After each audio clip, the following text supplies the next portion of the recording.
Partai Golkar sangat menggemparkan sekali ya ketika mereka melihat dan mendukung Deddy Mulyadi ya untuk maju sebagai gubernur Jabar. Nampaknya Ridwan Kamil kemana begitu kan? Maka saya memandang bahwa kalau Ridwan Kamil OTW Jakarta dalam beberapa hari ke depan, maka kemudian yang terjadi adalah ini adalah pesaing Anies Baswedan, petarung dari Anies Baswedan. Nampaknya ya ketika melihat dengan sebuah realitas yang ada bahwa Ridwan Kamil dan Kaisang nampaknya mau dijadikan sebagai lawan kotak kosong begitu kan. Artinya bisa saja nuansa politik hari ini seperti pernyataan dari PKB, seperti pernyataan dari Nasdem yang kemudian mengatakan bahwa ya kemungkinan besar tidak akan mendukung Anies Baswedan ya di Pilkada DKI Jakarta. Maka saya memprediksi bahwa apakah seperti ini yang kemudian dilakukan oleh beberapa partai? Apakah hanya mencari keuntungan besar begitu kan ya terhadap bagaimana situasi politik hari ini? Nampaknya seperti Nasdem dan PKB juga kader-kader mereka mengatakan yang sama. Kemungkinan besar tidak akan mendukung Anies Baswedan. Makanya kalau Golkar usung Kang Deddy Mulyadi di Jabar kan pertanda bahwa dalam beberapa hari ke depan bukan tidak mungkin Golkar akan Koalisi Indonesia Maju ini sepakat begitu kan. Dan bahkan kabarnya dari Koalisi Indonesia Maju ini ada Koalisi Indonesia Maju Plus ya, atas gabungnya yang kemudian di Pilpres kemarin menjadi lawan ya, mereka akan bergabung ke Koalisi Indonesia Maju. Apakah nantinya akan bisa diprediksi begitu kan, seperti PKS dan PDIP yang kemudian mereka akan akan berkoalisi. Ini kita lihat saja bagaimana komentar dari pengamat politik Adi Praitno seperti ini. Itu lebih menginginkan supaya Ridwan Kamil bertanding di Pilgub Jawa Barat yang saya kira tingkat probability untuk memenangkan pertarungan jauh lebih memungkinkan ketimbang maju di Jakarta. Tapi kan memang kita tidak bisa menutup mata karena Golkar ini adalah bagian dari tim, maka di situ harus ada kompromi, ada negosiasi yang sangat kelihatan.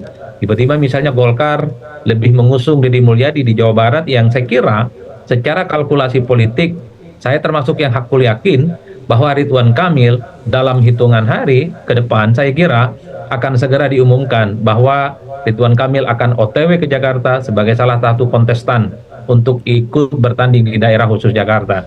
Jadi di situ ini tentu sangat mengejutkan. Bahkan dalam banyak hal kalau mau kita hitung satu persatu, seakan-akan Golkar ini kembali harus mengalah dengan kepentingan politik yang ada di kubu Kim. Kenapa disebut mengalah? Misalnya di Sumut, dulu kita tahu bahwa Bobi itu hampir dikuningkan. Bobi kan sudah mendapatkan surat mandat dari Golkar untuk menjadi salah satu kandidat, tapi at the end of the day-nya Bobi kemudian harus deklarasi dan diusung oleh Partai Gerindra misalnya. Di Jawa Barat, saya mendengar langsung misalnya dari statement-statement elit Golkar dalam berbagai diskusi secara terbuka, mereka sangat kelihatan bahwa RK itu jauh lebih rasional, jauh lebih realistis, dan jauh lebih mungkin untuk menang di Jawa Barat ketimbang di Jakarta. Oleh karena itu, ketika ada pernyataan Ketua Umum Airlangga Hartarto dalam hal ini mendukung Deddy Mulyadi di Jakarta, ini bisa dipastikan 1000% bahwa RK akan bertanding di Jakarta, bukan lagi di Jawa Barat. Per hari ini setidaknya seperti itu peta politiknya. Sosok yang dinilai punya elektabilitas yang relatif kuat dan kompetitif ya. Pertama Anies, yang kedua Ahok, yang ketiga adalah Ridwan Kamil. Bahkan kalau dalam simulasi survei, sekalipun elektabilitas RK ini misalnya masih agak terpaut jauh dari Anies dan Ahok, tapi kalau coba untuk disimulasikan Ahok misalnya tidak jadi maju atau tidak lolos dalam putaran selanjutnya, ada kecenderungan pemilih Ahok itu akan ke Ridwan Kamil dibandingkan dengan Anies Baswedan. Jadi ini yang sepertinya membuat kenapa RK sepertinya akan di-OTW-kan, karena ada kecenderungan pemilih-pemilih nasionalis yang selama ini misalnya terafiliasi sebagai basisnya Ahok, itu terkonfirmasi akan lari ke RK. Jadi ada konfidensi di mana pemilih-pemilih di Jakarta itu akan melakukan migrasi dan pilihan politiknya kepada Ridwan Kamil.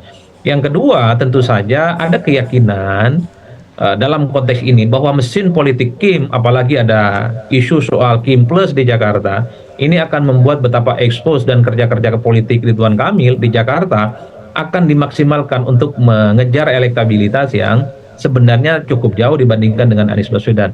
Itulah tadi ungkapan dari seorang pengamat Adi Prayitno. Tapi ketika melihat dengan seksama hari ini bahwa Anies Baswedan salah satu diambang kebingungan begitu kan ya, karena satu sisi ya setelah kader dari PKB dari DPW mendeklarasikan Anies Baswedan dan tentu sekarang rekomendasi itu belum muncul hari ini. Ada apa begitu? Dan itu yang mesti dipertanyakan.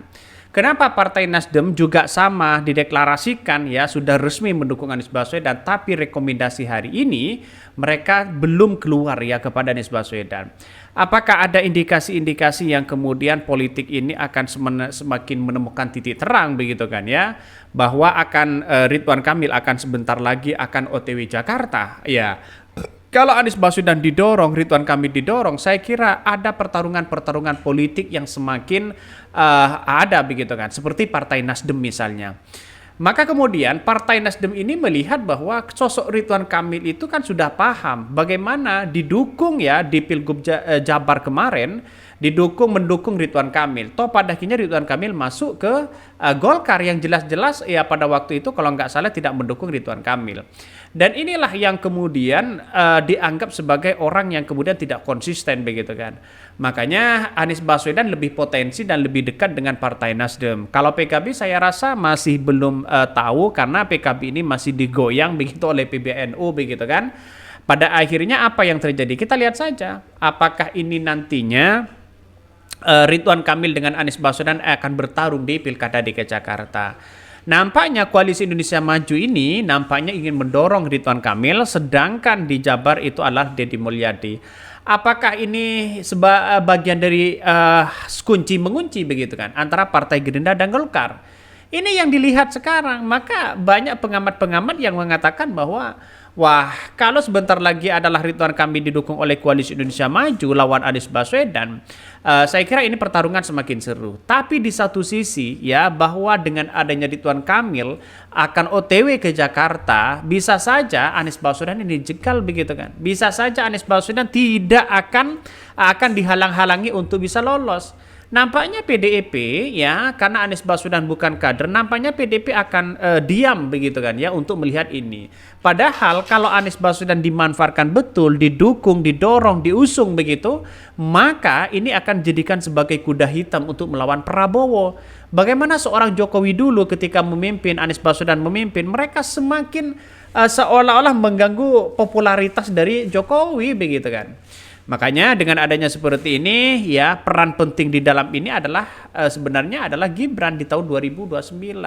Makanya dengan adanya seperti ini PKS dan PDIP sebenarnya bagi kami kalau saya berasumsi adalah ya harus didorong begitu kan untuk berkoalisi ya sama Anies Baswedan dan kadernya di PDIP. Karena kemungkinan besar Anies Baswedan ini menang kemungkinannya karena elektabilitas dan popularitas Anies Baswedan itu sangat tinggi di Pilkada DKI Jakarta. Makanya saya kira kalau kalau dengan kader PDIP saya kira ini akan menemukan kekuatan begitu kan. Apalagi dengan Pak Andika, apalagi dengan kader-kader yang lain. Nampaknya ya Ahok mau dimajukan juga begitu kan. Ya makanya posisi Anies Baswedan belum pasti hari ini didukung oleh siapa. Tapi yang jelas PKS sudah mewanti-wanti bahwa Anies Baswedan itu adalah calon gubernur DKI Jakarta. Tapi kita tunggu saja ya. Apakah ini bagian dari strategi dari Partai Nasdem dan PKB atau dari yang lain. Mungkin itu yang kami sampaikan. Tonton terus channel Hodari Podcast Rakyat ini. Jangan lupa di subscribe.